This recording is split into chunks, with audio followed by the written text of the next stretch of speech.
தேவனுக்கு மகிமை. கலாத்தியர்களின் நிருபம் 4ஆம் அதிகாரம் 5ஆம் வசனத்தை வாசிக்க கேட்போம். கலாத்தியர் 4ஆம் அதிகாரம் 5ஆம் வசனம். காலம் நிறைவேறின போது ஸ்ரீனிடத்தில் பிறந்தவரும் நியாயப்பிரமாணத்திற்கு கீழானவரும் ஆகிய தம்முடைய குமாரனை தேவன் அனுப்பினார். காலம் நிறைவேறின போது ஸ்ரீனிடத்தில் பிறந்தவரும் நியாயப்பிரமாணத்துக்கு கீழானவரும் ஆகிய தம்முடைய குமாரனை அனுப்பினார் என்று வாசிக்க கேட்டோம். கலாத்தியருக்கு கிறிஸ்துவானுடைய பிறப்பை குறித்து பவுல் கலாத்தியர் 4ஆம் அதிகாரம் 5ஆம் வசனத்தில் காலம் நிறைவேறின போது சிறிடத்தில் பிறந்தவரும் நியாயப்பிரமாணத்துக்கு கீழானவருமாகிய குமாரனை அனுப்பினார் என்று அவர் எழுதுகிறார். இந்த கலாத்தியருக்கு இப்படி கிறிஸ்துடைய பிறப்பை குறித்து எழுதக்கூடிய ஒரு உண்மையை இந்த திருவசனத்திலே நாம் கற்றுக்கொள்வது நமக்கு பிரயோஜனமாக இருக்கும். கிறிஸ்துவானவருடைய பிறப்பை குறித்து பல விதமான கருத்துக்களிலே நாம் அதை கற்றுக்கொண்டிருக்கிறோம். பாவிகளை ரட்சிக்க கிறிஸ்து இயேசு உலகத்தில் வந்தார் என்று 1 தீமோத்தேயு 1ஆம் அதிகாரம் 15ஆம் வசனத்திலே பவுல் அதை தீமோத்தேயுக்கு எழுதுகிறார். நான் பாவிகளில் பிரதானமான பாவி என்று அவர் தன்னை அறிக்கையிடுகிறார். பிறந்தார் என்று அங்கே எழுதப்படவில்லை, வந்தார். பாவிகளை ரட்சிக்க கிறிஸ்து இயேசு உலகத்தில் வந்தார் என்று அவர் குறிப்பிடுகிறார். யோவான் 3ஆம் அதிகாரம் 16ஆம் வசனத்திலே தேவன் தம்முடைய ஒரே பேரான குமாரனை விசுவாசிக்கிறவனும் அவன் கெட்டு போகாமல் நித்திய ஜீவனை அடையும்படியாக அவரை தந்தருளி இவ்வளவாய் உலகத்தில் அன்பு கூர்ந்தார். அவர் பிறந்தார் என்று சொல்லவில்லை, தந்தருளி இவ்வளவாய் உலகத்தில் அன்பு கூர்ந்தார். இங்கு கலாத்தியர் 4ஆம் அதிகாரம் 5ஆம் வசனத்திலும் காலம் நிறைவேறின போது சிறிடத்தில் பிறந்தவரும் நியாயப்பிரமாணத்துக்கு கீழானவருமாகிய தம்முடைய குமாரனை அனுப்பினார்.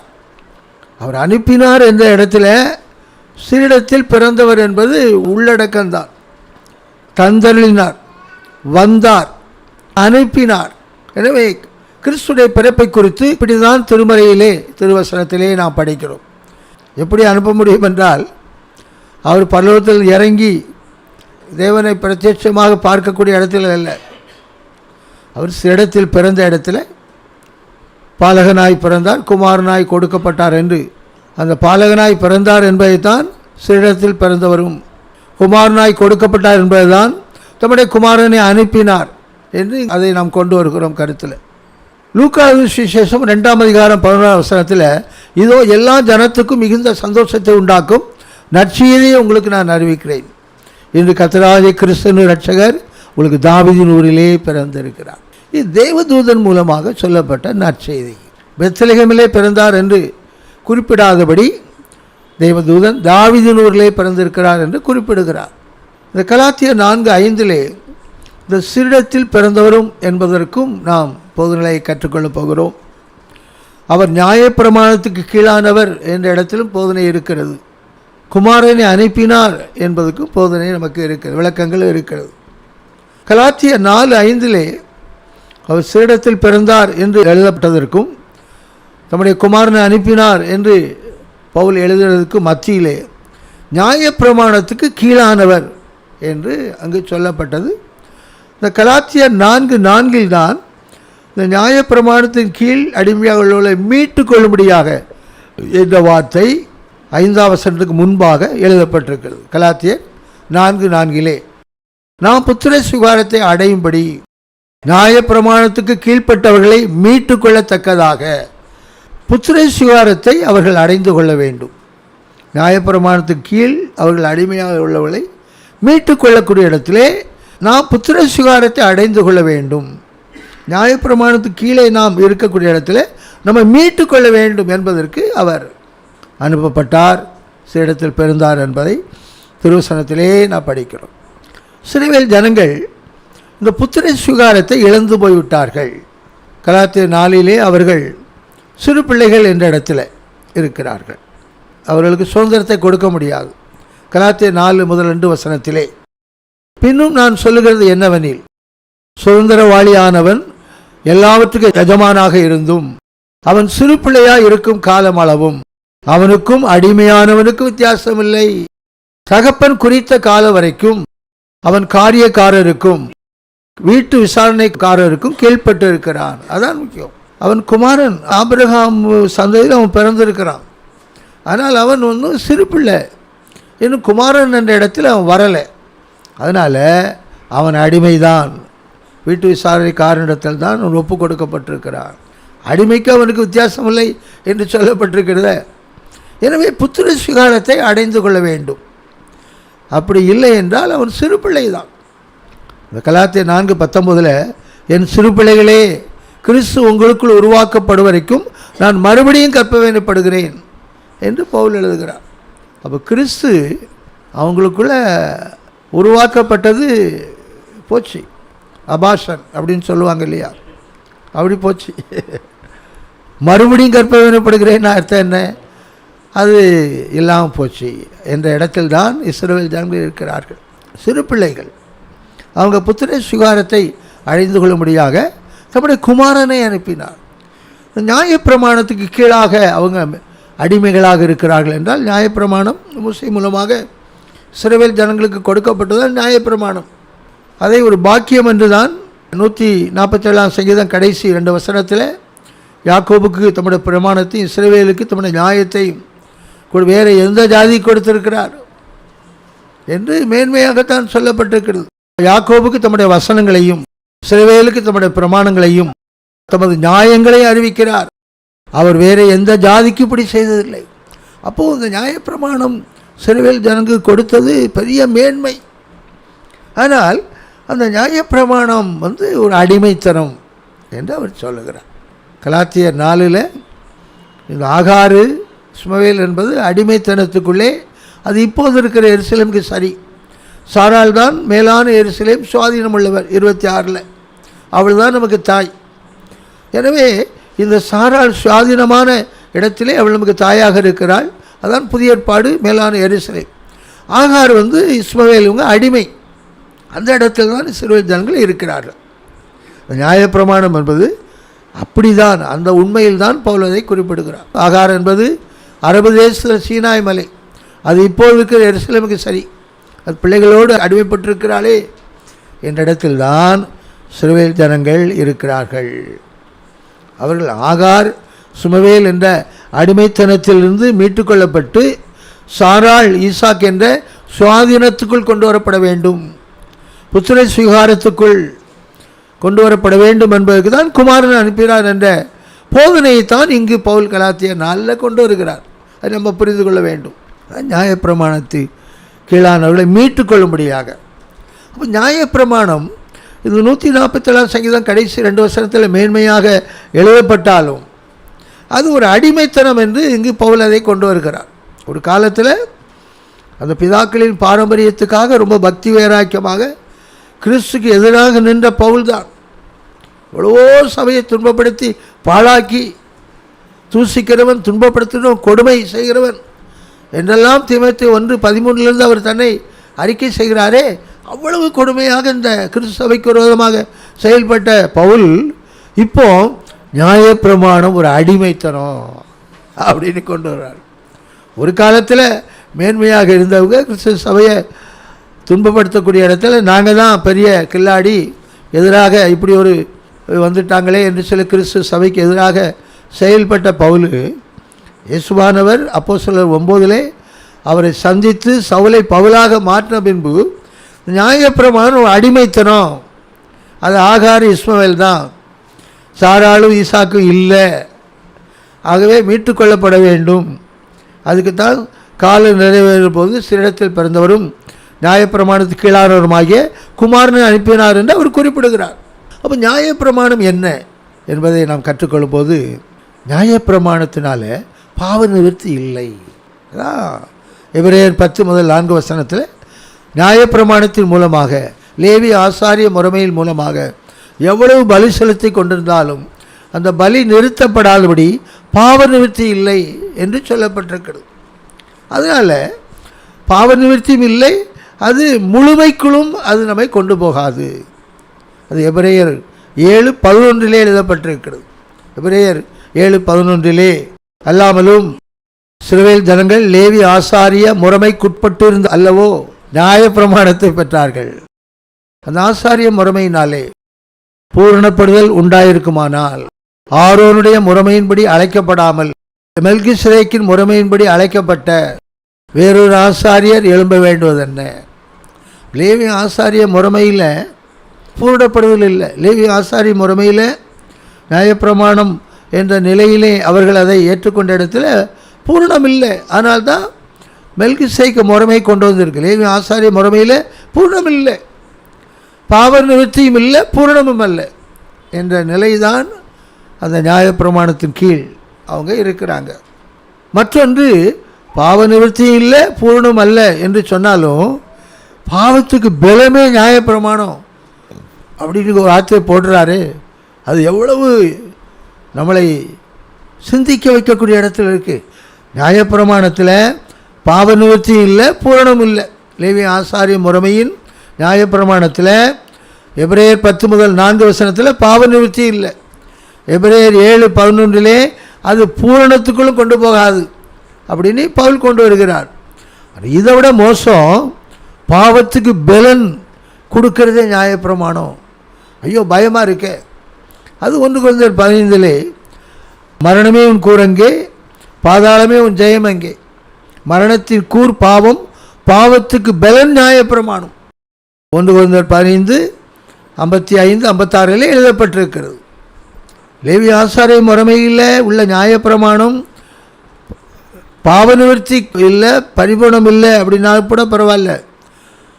பாவத்துக்கு பலனும் மரணத்துக்கு கூறு, ஒரு மரணம் என்ற இடத்துல பாவத்துக்கு பலன்னா அது மரணத்துக்கு கூறு தானே. மரணத்தின் கூறு பாவம், பாவத்துக்கு பலன் நியாயப்பிரமாணம்னா அந்த பாவத்துக்கு பலனை கொடுத்து அந்த மரணத்துக்கு கூறு உண்டாக்கக்கூடிய இடத்துல நியாயப்பிரமாணம் வலுவாக இருக்குது, எதிராக இருக்குது என்று நியாயப்பிரமாணத்தை அவர் குறிப்பிடுகிறார். இந்த கலாத்தியர் 3 மரத்திலே தூக்கப்பட்ட எவனும் சபிக்கப்பட்டவன் என்று எழுதியிருக்கிறபடி கிறிஸ்து நமக்காக சாபமாகி நியாயப்பிரமாணத்தின் சாபத்துக்கு நம்ம மீட்டு கொள்ளக்கூடிய இடத்துல இருக்கிறார் என்று அவர் எழுதுகிறார். கலாத்தியர் 3:13. இப்போது நியாயப்பிரமாணம் சாபமாச்சே, நியாயப்பிரமாணம் பாவத்துக்கு பலன் கொடுத்து மரணத்தை கொண்டு வருகிறதே அப்படிங்க எதிர்மறையில் கொண்டு வருகிறார். பாவ நிவர்த்தி இல்லை, பரிபூர்ணம் இல்லை என்று சொன்னால் கூட பரவாயில்ல. இப்படி இந்த நியாயப்பிரமாணம் காட்சியளிக்கிறது. அது ஒரு அடிமத்தத்துக்குள்ளே இருக்கிறது. அதிலிருந்து நாம் மீட்டுக்கொள்ள வேண்டும் என்பதுதான் முக்கியத்துவம். அதற்காக கால நிறைவேறின போது சிறிடத்தில் பிறந்தவரும் நியாயப்பிரமாணத்துக்கு கீழானவருமாகிய குமாரனை அனுப்பினார்.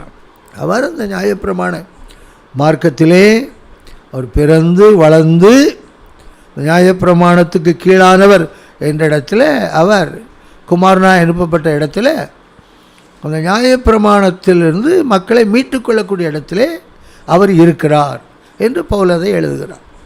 மத்தேயு 5:17 நியாயப்பிரமாணத்தை அழிக்கும்படியாக வந்தேன் என்று சொல்லக்கூடாது.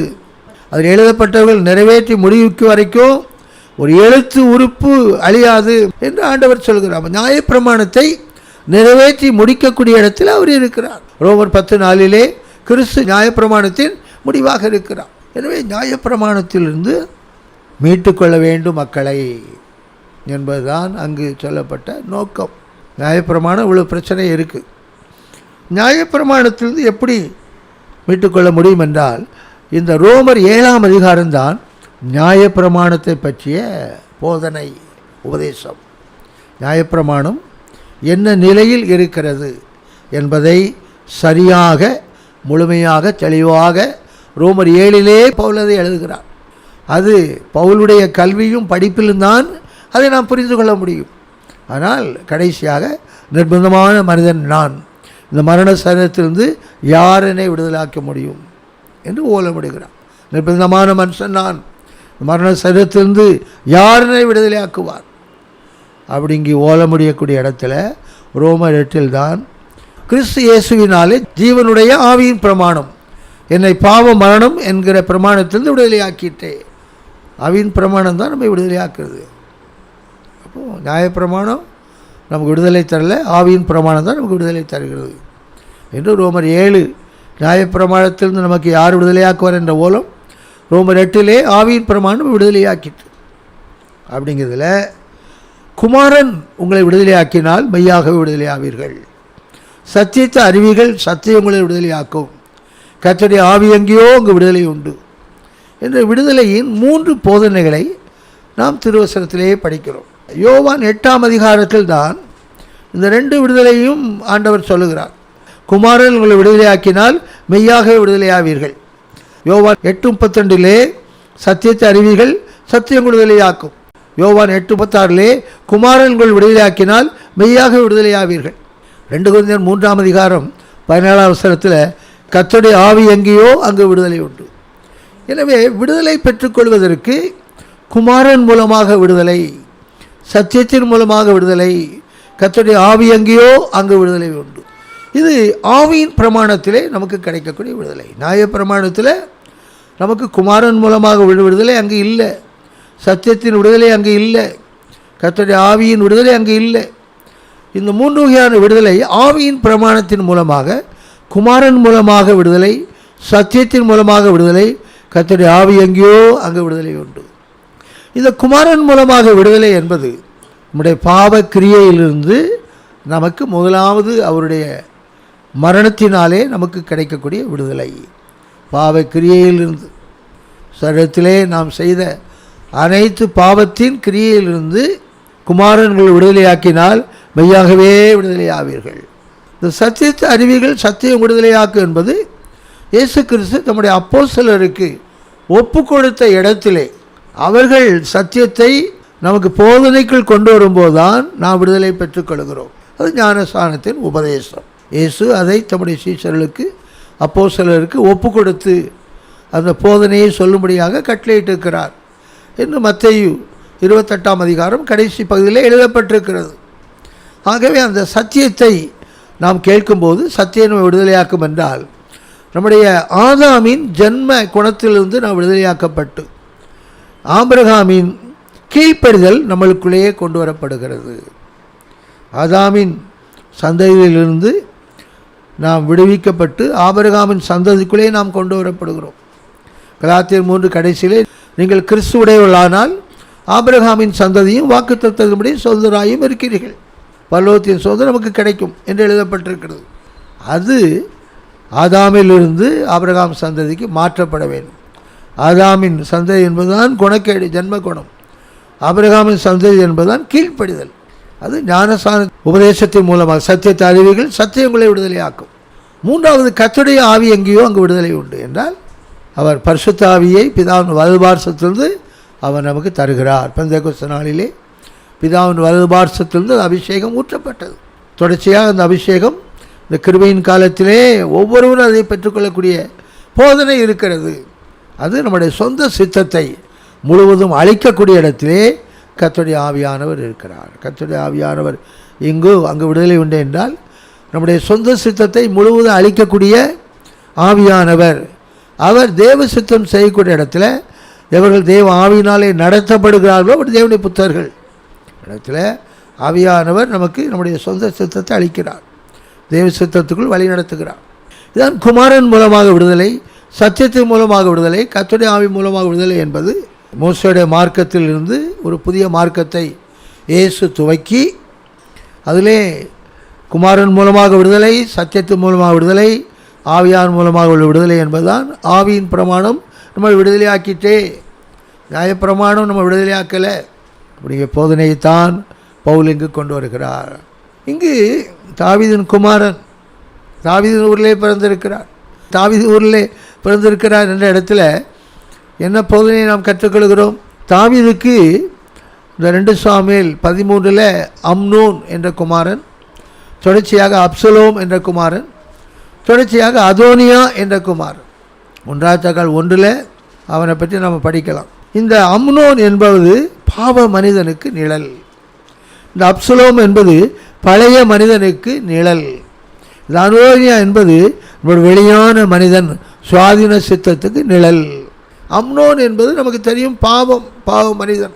2 தெசலோனிக்கர் 2:3 பாவ மனிதன் என்று எழுதப்பட்டிருக்கிறது. இந்த ரோமர் 6:6 பழைய மனிதன் என்று எழுதப்பட்டிருக்கிறது. 2 கொரிந்தியர் 4:16 வெளியான மனிதன், எபேசியர் 3:16 வெளியான மனிதன் என்று எழுதப்பட்டிருக்கிறது. குமாரன் மூலமாக விடுதலையாக்கப்படுகிறது பாவ மனிதன், சத்தியத்தின் மூலமாக விடுதலையாக்கப்படுகிறது பழைய மனிதன், கர்த்தருடைய ஆவி எங்கேயோ அங்கே விடுதலையாக்கப்படுகிறது.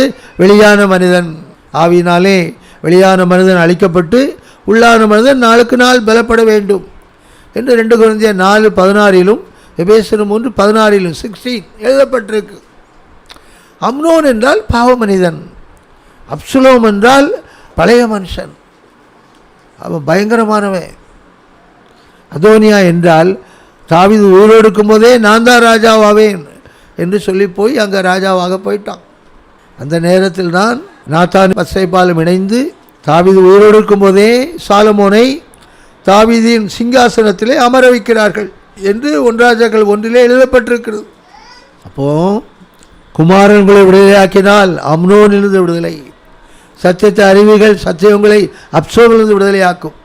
கர்த்தருடைய ஆவி எங்கேயோ அங்கு அதோனியாவிலிருந்து விடுதலை கிடைக்கும். இந்த 3 பேரும் தாவீதின் குமாரர்கள்.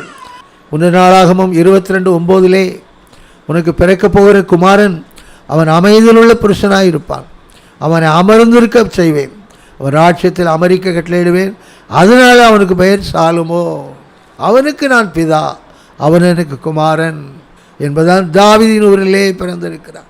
இயேசு தாவீதின் ஊரிலே பிறந்த இடத்துல, தாவீதின் குமாரன் என்று சொல்லப்படக்கூடிய இடத்துல அம்னோனும் அல்ல, அப்சலோம் அல்ல, அதோனியாவும் அல்ல, அது சாலமோன்.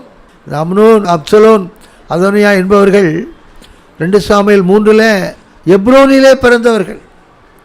ஆனால் சாலமோன் எருசலேமிலே பிறந்திருக்கிறார். எப்ரோனிலே பிறந்ததற்கும் எருசலேமிலே பிறந்ததற்கும் வித்தியாசம் இருக்கிறது. 1 நாளாகமம் 22:9 இதோ உனக்கு பிறக்கப் போகிற குமாரன் அமைதியுள்ள புருஷனாயிருப்பான், சுற்றிலும் இருக்கிற அவன் சத்துருக்கெல்லாம் விலக்கி அவனை அமர்ந்திருக்க செய்வேன், ஆகையால் அவன் பெயர் சாலமோன் எனப்படும், அவன் நாட்களிலே இஸ்ரவேலின் மேல் சமாதானத்தையும் அமரிக்கையும் அருளுவேன். எனவே அவன் அமைதியுள்ள புருஷன், அவன் அமர்ந்திருக்க செய்வேன், ஒரு ராட்சியத்தில் அமரிக்க கட்டளையிடுவேன், அதனால்தான் அவனுக்கு பெயர் சாலமோன். சாலமோன் தான் தாவீதின் குமாரன், இயேசுதான் தாவீதின் குமாரன், கிறிஸ்து தான் தாவீதின் குமாரன். இதோ எல்லா ஜனத்துக்கும் மிகுந்த சந்தோஷத்தை உண்டாக்கும் நற்செய்தியை உங்களுக்கு அறிவிக்கிறேன். இன்றைக்கு கர்த்தராகிய கிறிஸ்து ரட்சகர் உங்களுக்கு தாவீதிலே பிறந்திருக்கிறார் என்று தெளிவாக காபிரியேல் தூதன் சொல்கிறாரே. எனவே அவருடைய பிறப்பு அம்னோனை அழிக்கக்கூடிய இடத்திலே, அப்சலோமை அழிக்கக்கூடிய இடத்திலே, அதோனியாவை அழிக்கக்கூடிய இடத்திலே ஒரு அமைதியில் உள்ள புருஷன் அமர்ந்திருக்கக்கூடிய இடத்திலும் அமெரிக்க கட்டளைக்கூடிய இடத்தில்தான் அந்த கிறிஸ்மஸ் செய்தி, கிறிஸ்துவின் பிறப்பு செய்தி அறிவிக்கப்படக்கூடிய போதனையாக இருக்கிறது. அதான் நியாயப்பிரமாணத்தின் கீழ் அடிமைத்தில் இருக்கிறவர்களை மீட்டு கொண்டு ஆவியின் பிரமாணத்தின் மூலமாக விடுதலை கொடுக்கக்கூடிய இடத்துல குமாரன் மூலமாக விடுதலை, சத்தியத்தின் மூலமாக விடுதலை, கர்த்தருடைய ஆவியின் மூலமாக விடுதலை என்ற விடுதலையை பெற்றுக்கொண்ட இடத்திலே அது ஒரு அஸ்திபாரமான வாழ்க்கை தான். அதற்கு மேலே கட்டணங்கள் கட்டணும், ஒரு முழுமையை அடைந்து கொள்ளக்கூடாது. இது விடுதலை தான். குமாரன் மூலமாகவோ சத்தியத்தின் மூலமாகவோ கர்த்தருடைய ஆவியின் மூலமாகவோ இந்த ஆவியின் பிரமாணத்தில் விடுதலை பெற்றுக்கொள்ள மாத்திரமல்ல, அதோடு கூட ஜெயத்தை நாம் அடைந்து கொள்ள வேண்டும். ஜெயம், ஒரு விடுதலை பெற்றுக்கொண்டதுக்கு பின்பு அதுக்கு பின்பு ஜெயத்தை நாம் அருள வேண்டும். சகல ஜாதிகளையும் இருப்புக்கோளால் ஆள்கை செய்யும் ஆண் பிள்ளையை பெற்றெடுத்தாள். அந்த பிள்ளை தேவனிடத்துக்கும் அவருடைய சிங்காசனத்தின் இடத்துக்கும் எடுத்துக்கொள்ளப்பட்டது. அதான் நமக்கு மேன்மை. விடுதலை கிடைச்சா சரி வாழக்கூடாது, ஜெயத்தை நாம் பெற்றுக்கொள்ள வேண்டும். விடுதலை என்பது ஒரு அஸ்திபாரம், ஜெயம் என்பது அது நிறைவான ஒரு வளர்ச்சியின் முழுமையின் அனுபவங்களாக இருக்கிறது. நம்முடைய குமாரனை அனுப்பினார். குமாரன் அனுப்பப்பட்ட நோக்கம் என்ன என்றால், மத்தேயு 10:16 ஆடுகளை ஓநாய்க்குள்ளே அனுப்புகிறது போல இதோ நான் உங்களை அனுப்புகிறேன், ஆகையால் சர்ப்பங்களைப் போல வினாவுள்ளவர்களும் புறாக்களைப் போல கபடற்றவளுமாய் இருங்கள். இதுதான் அனுப்பின நோக்கம். பிதாவாக தேவன் குமாரனை அனுப்பின நோக்கம் ஆடுகளுக்குள்ள ஓநாய் போல தான் அனுப்புகிறார்.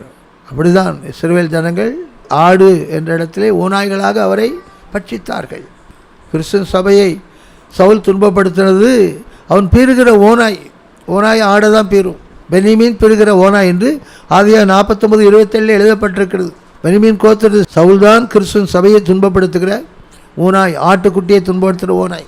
ஆடுகளை ஓநாய்களை அனுப்புறது போல உங்களை அனுப்புகிறேன், சர்ப்பங்களைப் போல வினாவுள்ளவளாகவும் புறாக்களைப் போல கபடற்றவளாக இருங்கள். அவர் அனுப்பப்பட்ட நோக்கம் அதில் தான் வெற்றி சிறக்கிறார்.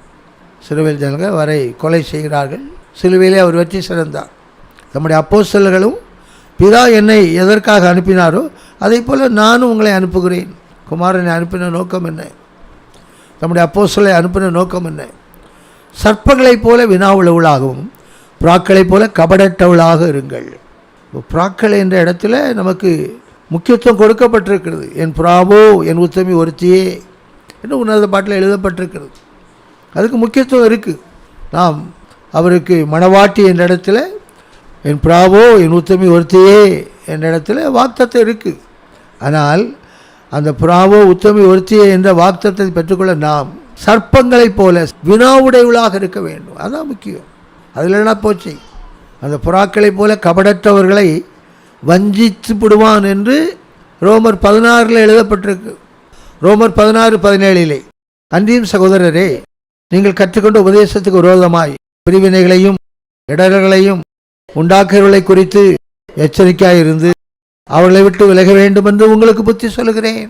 அப்படிப்பட்டவர்கள் நம்முடைய கர்த்தராகிய இயேசு கிறிஸ்துவுக்கு ஊழியம் செய்யாமல் தங்களுக்கு வயிற்றுக்கே ஊழியம் செய்து நயவசனிப்பினாலும் இச்சக பேச்சினாலும் கபடில்லாத இருதயமுடையவர்களை வஞ்சிக்கலாக இருக்கிறார். அதுதான முக்கியம். புறாக்கள் போல் உள்ளவங்களை வஞ்சிக்கிறாங்களே, அவங்க சர்ப்பங்களைப் போல வீணா இல்லை, அதனால தான் வஞ்சிக்கிறார்கள். எப்படிப்பட்டவர்கள் வந்து வஞ்சிக்கிறாங்க? மோசமானவர்கள் என்று அது எழுதப்பட்டிருக்கிறது. ஆனால் புறாக்களைப் போல கபடற்றவர்களை வஞ்சிக்கிறாங்களே, அப்போது புறாக்களைப் போல கபடற்ற இடத்துல இருந்து வஞ்சிக்கப்படாது இருக்க வேண்டாம், சர்ப்பத்தை போல வீணா இருக்க வேண்டும். இப்போ தான் வஞ்சிக்கப்படாதபடி இருக்க முடியும். அது அனுப்பப்பட்ட இடத்திலே குமாரனாக அனுப்பப்பட்டார் என்ற இடத்திலும் ஆடுகளை ஓநாய்க்குள்ளே அனுப்புவது போல் நான் உங்களை அனுப்புவேன் என்னிடத்திலான் அவர் அனுப்பப்பட்டார் என்பதை நாம் கற்றுக்கொள்கிறோம். இங்கு சிறிடத்தில் பிறந்தவர். இந்த சிறிடத்தில் உள்ள பிறப்பு என்பது லூக்கா 1:34 அதற்கு மரியாள் தேவதூதனை நோக்கி, இது எப்படி ஆகும்? புருஷனை அறியேனே என்றார். தேவதூதன் அவளுக்கு பிரதியுத்தரமாக, பரிசுத்த ஆவி உன்மேல் வரும், உன்னதமானுடைய பலம் உன்மேல் நிழலிடும், ஆதலால் உன்னிடத்தில் பிறக்கும் பரிசுத்தம் உள்ளது தேவனுடைய குமாரன் எனப்படும். எனவே புருஷன் இல்லாத இடத்துல பரிசுத்த ஆவியினாலே அவள் கர்ப்பவதியானாள் என்று மத்தேயு 1:18 எழுதப்பட்டிருக்கிறது.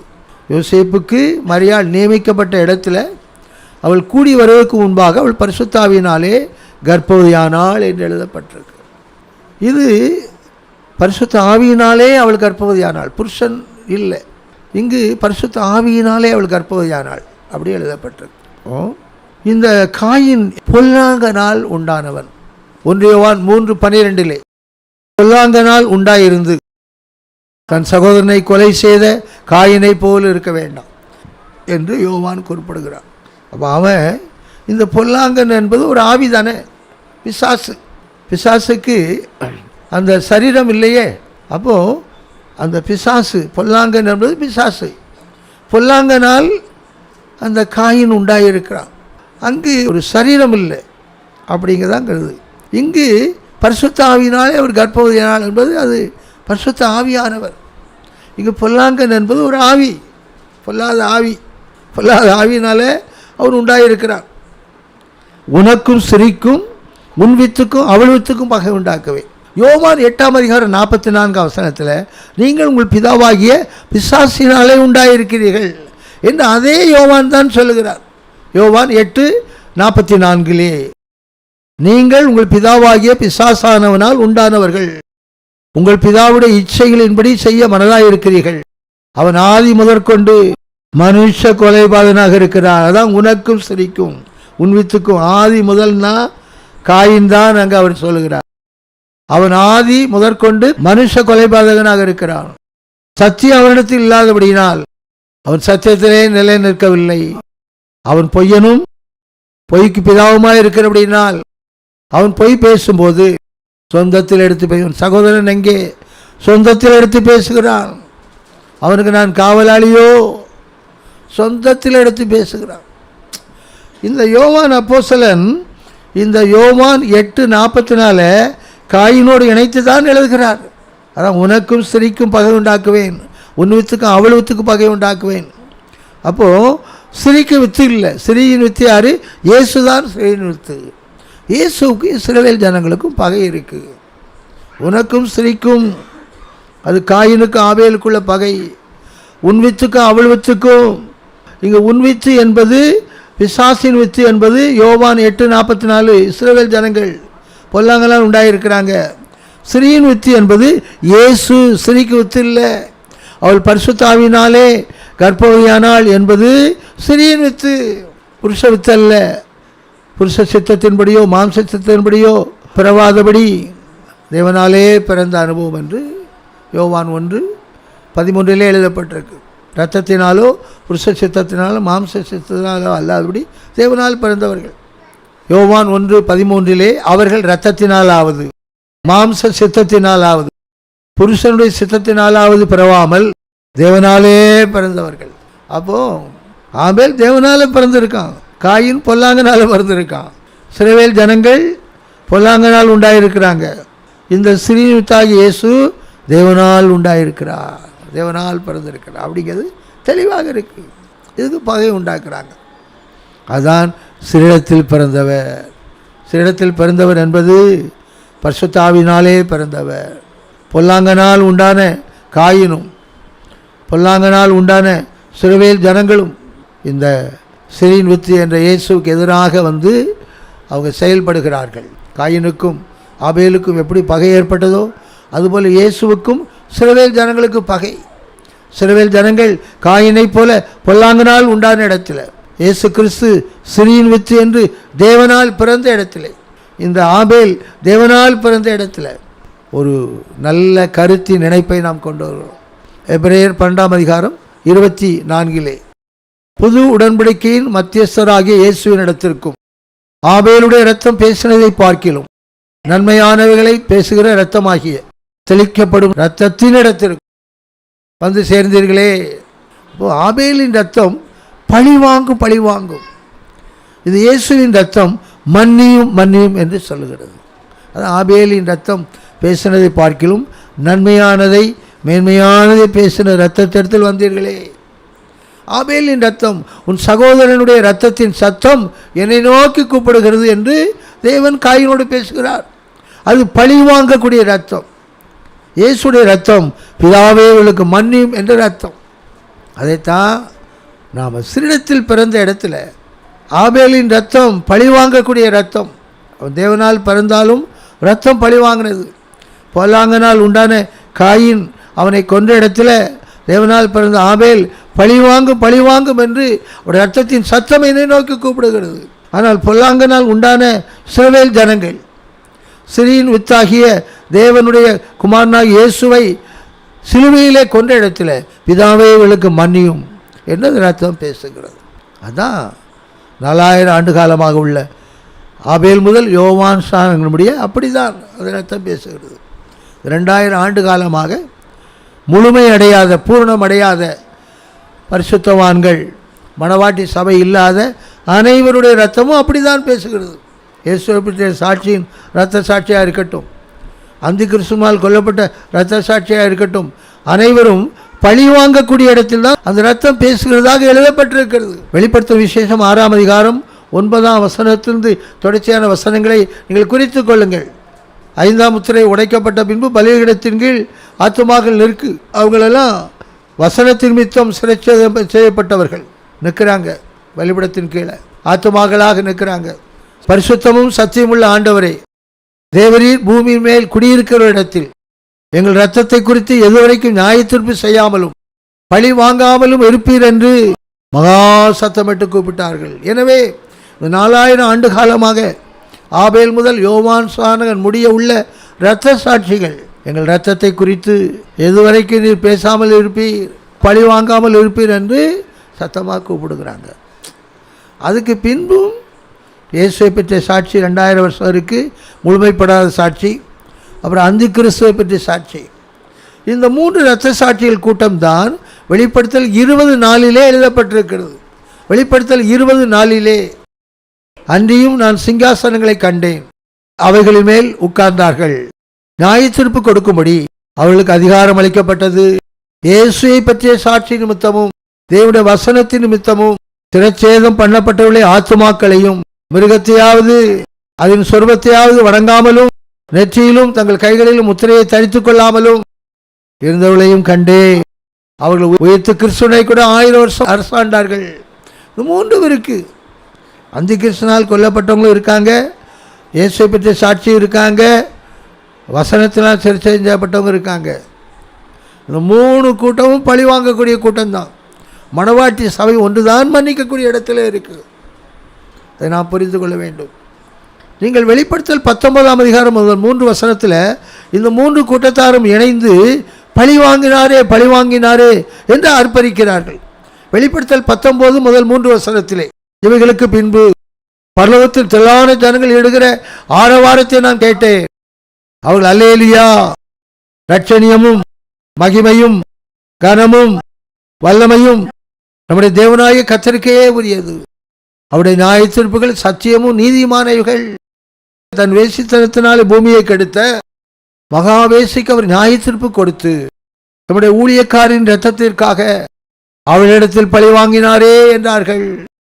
மறுபடி அவள் அல்லேலியா என்று சொல்லி ஆர்ப்பித்தார்கள். பழி வாங்கினதுக்கு அப்புறம் தான் அல்லேலியா வருது. பழி வாங்கிறதுக்கு முன்னே எப்போது பழி வாங்குவீர் என்று சத்தம் போடுறாங்க இந்த 3 கூட்டம். பழி வாங்கினாதான் அவங்களுக்கு சந்தோஷம். மணவாட்டி அப்படி அல்ல. மன்னிக்கக்கூடிய இடத்திலே அவர்கள் அனைவரும் இணைக்கக்கூடிய இடத்திலே அவர்கள் இருக்கிறார்கள் என்பதை சிறிடத்தில் பிறந்த இடத்திலே உள்ள அந்த உண்மையை, அந்த போதனையை இன்றைக்கு நாம் கேட்டோம். அந்த இரத்தம் பழி வாங்கக்கூடிய இரத்தம், இந்த இரத்தம் மன்னிக்கக்கூடிய இரத்தம் என்பதுதான் கிறிஸ்மஸின் உண்மை என்பதை நாம் கற்றுக்கொள்கிறோம். ரோமர் 1:5 மாம்சத்தின்படி தாவீதின் சந்ததியில் பிறந்தவரும் பரிசுத்தமுள்ள ஆவியின்படி தேவ சுதன் என்று மரித்தோரிலிருந்து உயிரோடு எழுப்பப்பட்டபடினால் பலமாய் ரூபிக்கப்பட்ட தேவகுமாரன் என்று எழுதப்பட்டிருக்கு. ரோமர் 1:5 மாம்சத்தின்படி தாவீதின் சந்ததியில் பிறந்தவரும் பரிசுத்தமுள்ள ஆவியின்படி தேவனுடைய சுதன் என்று மரித்தோரிலிருந்து உயிர்த்தெழுந்ததினாலே பலமாய் ரூபிக்கப்பட்ட தேவகுமாரனுமாக இருக்கிறார். பாருங்க, பரிசுத்தாவியினாலே அவள் கர்ப்பவதியாக ஆனதுனால, பரிசுத்தாவி அவள் மேல் வந்ததுனால, உன்னதமான பலன் அவள் மேல் நிலைத்ததுனால உன்னதத்தில் பிறப்பது பரிசுத்தம் உள்ளது தேவனுடைய குமாரன். தேவனுடைய குமாரன் இப்படி தான் அவள் பெற்றெடுத்திருக்கிறாள். ஆனால் மாம்சத்தின்படி தாவீதின் சந்ததியில் பிறந்தவரும் பரிசுத்தமுள்ள ஆவியின்படி தேவனுடைய சுதன் என்ற இடத்தில் தான் பலமாய் ரூபிக்கப்பட்ட தேவகுமாரன் உயிர்த்தெழுந்தார். அப்போ குமாரனை அனுப்பினார் என்பது என்ன என்றால், அவர் குமாரன் தான். அந்த பரிசுத்தாவி நிழலிட்டு பலன் தேவகுமாரனை அவர் பெற்றெடுத்தாச்சு. பெற்றெடுக்கும் போதே தேவகுமாரன் தான். ஆனால் பலமாய் ரூபிக்கப்பட்ட தேவகுமாரன் அல்ல. பலமாய் ரூபிக்கப்பட்ட தேவகுமாரன் என்பது மாம்சத்தின்படி தாவீதின் சந்ததியில் பிறந்தவர்.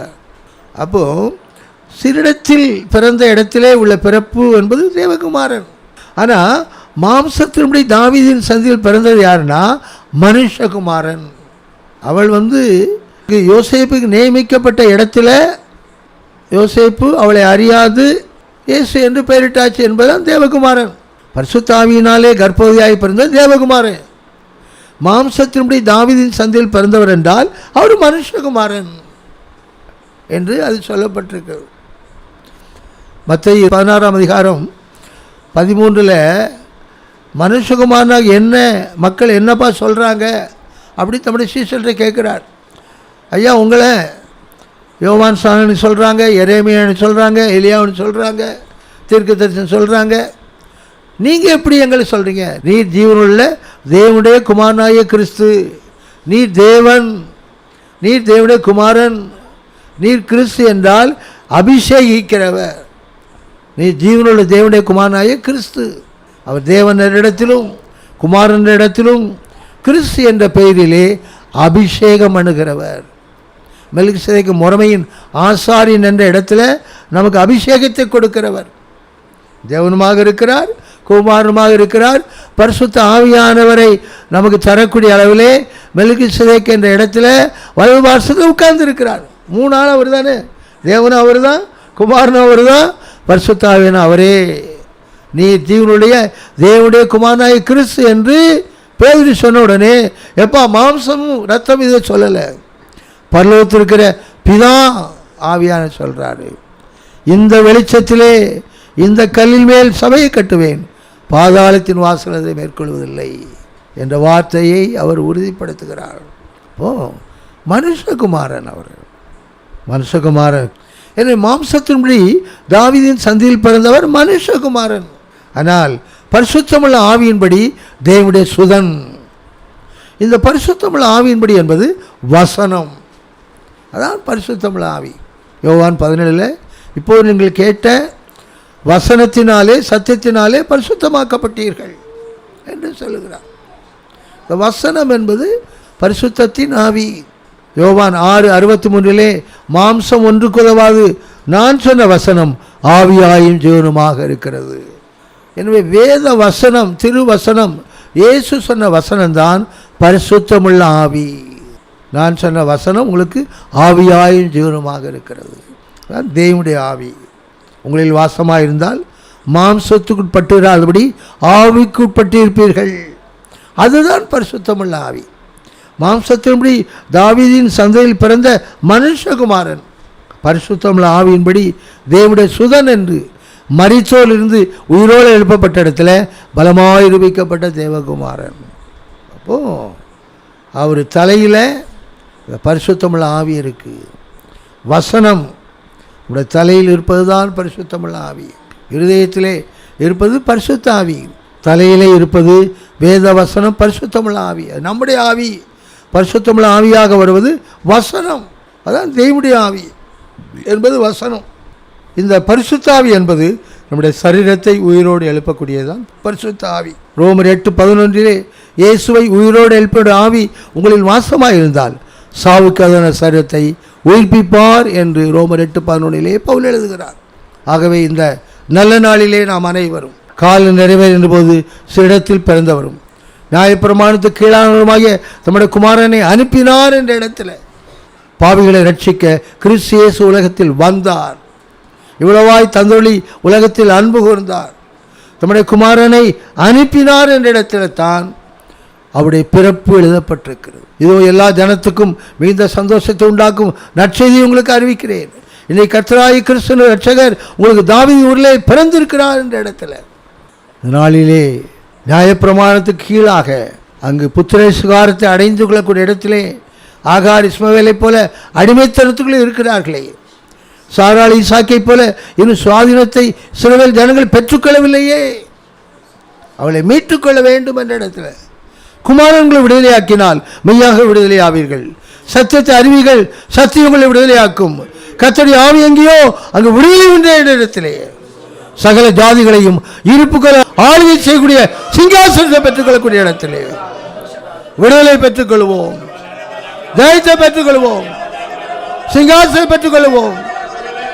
பொல்லாத ஆவியை மேற்கொள்ளக்கூடிய இடத்திலே பரிசுத்த ஆவி மூலமாக பழி வாங்கக்கூடிய இல்லாதபடி மன்னியும் என்ற இடத்தில் இருக்கக்கூடிய அளவில் பரிசுத்த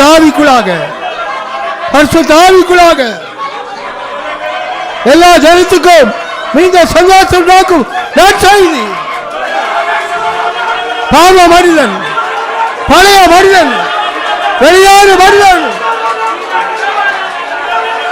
அமர்ந்தில் உள்ளவன் அமர்ந்திருக்க செய்வேன், அமர்ந்திருக்க கட்டிடுவேன்.